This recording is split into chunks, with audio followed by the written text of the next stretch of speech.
Ve bu Kırgızistan'a yönelik yatırımların artmasına dönük bir adım olabilir. Bunu başarırız. Ve bir konu var. Bunun üzerinde durmakta fayda görüyoruz.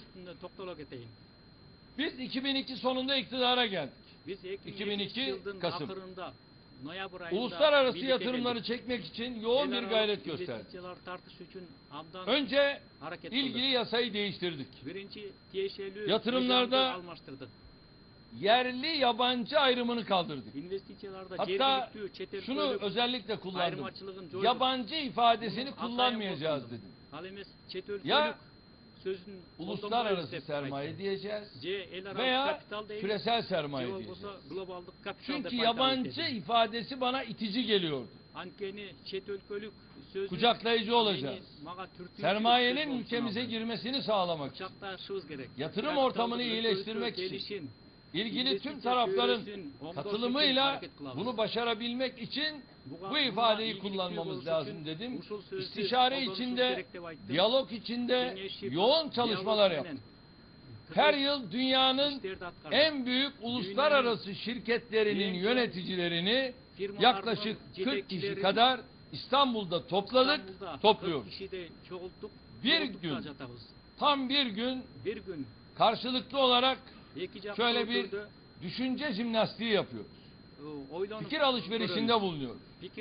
Bizzat benim de katıldığım toplantılarda Türkiye'nin yatırım ortamını konuştuk. Aksaklıkları dinledik. Neler olursa, neler değişirse yatırımcı Türkiye'ye gelir, bunları değerlendirir. Yine Türkiye Yatırım Destek ve Tanıtım Ajansı'nı kurduk. Bu ajans bizzat bana bağlı olarak çalışan bir ajanstır. Bu ajans da genç, dinamik bir kadroyla dünyanın her köşesinde yatırımcılara ulaşıyoruz ve Türkiye'yi kendilerine anlatıyoruz. Türkiye'nin cazibesini anlatıyoruz. Türkiye'nin bir çekim alanı olduğunu anlatıyoruz. Küresel kriz öncesinde uluslararası yatırımlar Türkiye'de az önce ifade ettim 22 milyar dolar seviyesine ulaşarak ülkemizde rekor kırarken dünyada da artış buna tam ters bir sıra alıyor. Bunu şunun için söylüyorum. Bir ülkenin kalkınmasında, üretiminde, özellikle de istihdamında uluslararası yatırımlar çok önemli rol oynuyor. Zira uluslararası yatırım gelirken pazarı da beraberinde getiriyor. Bunun için çok önemli. Ülkeyi uluslararası yatırımlara kapattığınızda bundan yatırımcı değil, o ülkede yaşayanlar, vatandaşlar zarar görüyor. Uluslararası yatırımcı rahatsız olduğunda, ürktüğünde, çekindiğinde bundan en büyük zararı o ülkenin vatandaşı görüyor. Zaman zaman Türkiye'de de tartışmaların olduğuna şahit olduk. Uluslararası yatırımcılara karşı hasmane tutumlar sergileyen az da olsa bir kesimin olduğunu biliyoruz. Aynı şekilde bürokrasinin, yargının, uluslararası yatırımlar konusunda çekinceli, yavaş, gönülsüz davrandığına şahit olduğumuz dönemler yaşadık ve yaşıyoruz. Biz 8 yıl boyunca bu anlayışla da mücadele ettik. 8 yıl boyunca uluslararası yatırımın ülkenin bağımsızlığına, birliğine, bütünlüğüne kastetmediğini, tam tersine ekonomiye güç katarak bağımsızlığı perçinlediğini ifade etti. Sermayenin dini yoktur. Sermayenin ülkesi yoktur. Sermayenin bu noktada özellikle kavmi yoktur. Öyleyse uluslararası yatırımın ekonomi üzerindeki olumlu etkisini göstererek uluslararası yatırıma karşı direnci çok büyük ölçüde kırdı. İşte Kırgızistan'a da en büyük kardeş tavsiyemiz uluslararası yatırımları çekme noktasında her türlü kolaylığı sağlaması olacak. Tabii önce şunu söylemek durumundayım. Değerli kardeşlerim, Bakınız, Türk yatırımcıların burada Kırgızistan'da az önce de ifade ettim, yabancı yatırımcı gibi görülmeleri inanıyorum ki büyük yanılgı olacaktır. Biz birbirimize yabancı değiliz. Aynı atanın evlatlarıyız. Biz bir atanın baldarıyız.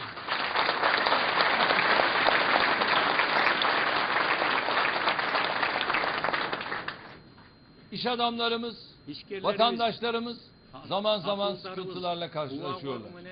İnanıyorum ki Kırgız makamlarının çabalarıyla tüm bu sıkıntıları aşacağız. Az önce Atan Bey kardeşim de bunları zaten ifade etti. Kırgızistan'da uluslararası yatırımcılar konusunda yeni bir yaklaşım benimsenmesi, iş ve yatırım ikliminin cazip hale getirilmesi, yatırımcılara gerekli hukuki güvencelerin ve idari kolaylıkların sağlanması hiç kuşkusuz ekonomiye önemli katkılar sağlayacaktır. Tüm bu konularda Türkiye'nin kendi deneyimlerini Kırgızistan'la paylaşmaya hazır olduğunu altını çizerek ifade ettim, ifade ediyorum. Örneğin bankacılık sisteminde tüm birimlerimizi Kırgızistan'a göndermeye hazır olduğumuzu söyledim. Bunun yanında ekonomik konseyimizin tüm birimlerini buraya göndermeye hazır olduğumuzu ve burada muhataplarıyla çalışmalar yapsınlar ve deneylerini, tecrübelerini buraya aktarsınlar. Daha sonra buradaki kurumları da Türkiye'ye davet etmek suretiyle Türkiye'de kurumlarımızı gezsinler, görsünler istedim. Geçmişte üzerinde çalıştığımız, mutabakata vardığımız projeleri yürürlüğe koymak için el birliği yapmamız gerekiyor. Mevcut işbirliği alanlarımıza ilaveten Kırgızistan'ın kalkınmasına ve refahına katkıda bulunacak enerji, ulaştırma, haberleşme, iletişim, bankacılık, hafif sanayi, madencilik, turizm, finans, insan kaynakları gelişimiyle tarım sektörlerinde ortak projelerin hayata geçirilmesi konusunda işbirliği yapılabileceğine inanıyorum. Kırgızistan'ın ekonomik kalkınmasına önemli katkı sağlayacak özel sanayi bölgelerinin oluşturulması konusunda da özellikle siz Kırgız dostlarımıza yardımcı olmaya hazırız. Şundan lütfen hiç şüpheniz olmasın. Türkiye ile Kırgızistan arasındaki ekonomik ve ticari ilişkilerin geliştirilmesi Kırgızistan'ın kalkınma ve refahına da katkıda bulunacak. Türk iş adamları buraya gelirken gönül rahatlığı içinde geliyorlar. Sadece yatırım yapmak, sadece kar elde etmek, maddi kazanç sağlamak için değil. İnanın Kırgız kardeşleriyle kucaklaşmak için geliyorlar.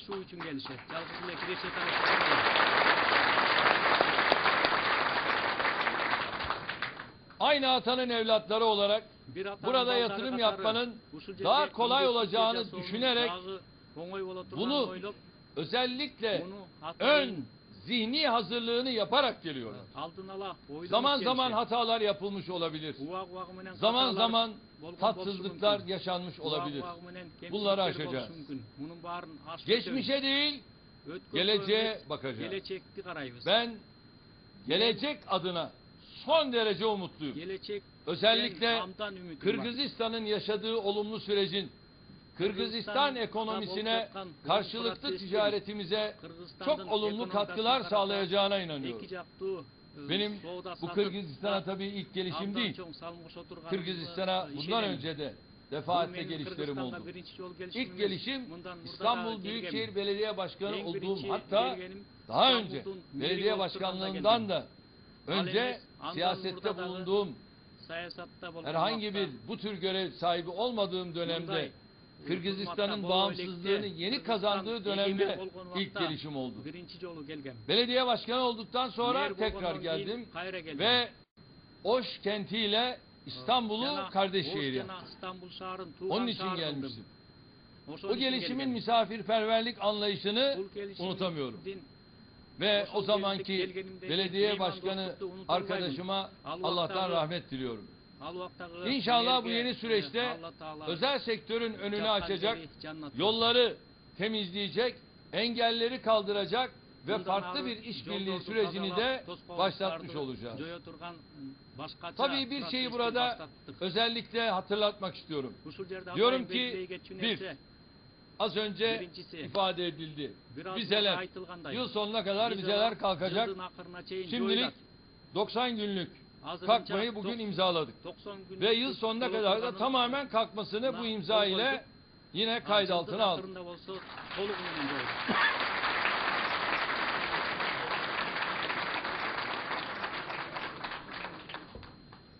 İkili bir ticaret anlaşmasıyla serbest ticaret anlaşmasını da imzalayalım. Tamam. Anlaştık. Hemen taraflar bir araya gelsin ve bunu da imzalayalım. Bu işte biz. Çünkü o iş biterse aramızdaki karşılıklı o vergiler de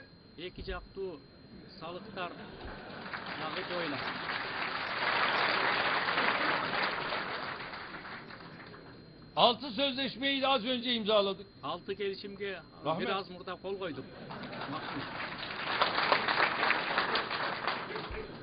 Ben gün boyu bu iradeyi Sayın Cumhurbaşkanı'nda, Sayın Başbakan'da, Sayın Meclis Başkanı'nda gördüm.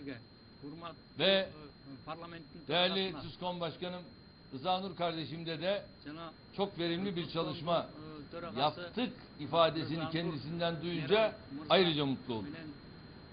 Dolayısıyla burada siz değerli iş adamlarımızdan bu iradeyi, bu hevesi daha da güçlü görüyorum bu heyecanla. Allah yolunuzu açık etsin diyorum. Her birinize işlerinizde başarılar diliyorum. Bol bereketli kazançlar diliyorum. Bir kez daha değerli kardeşim Sayın Atanbeyova sizlere, tüm Kırgız halkına selamlarımı iletiyor, teşekkür ediyorum.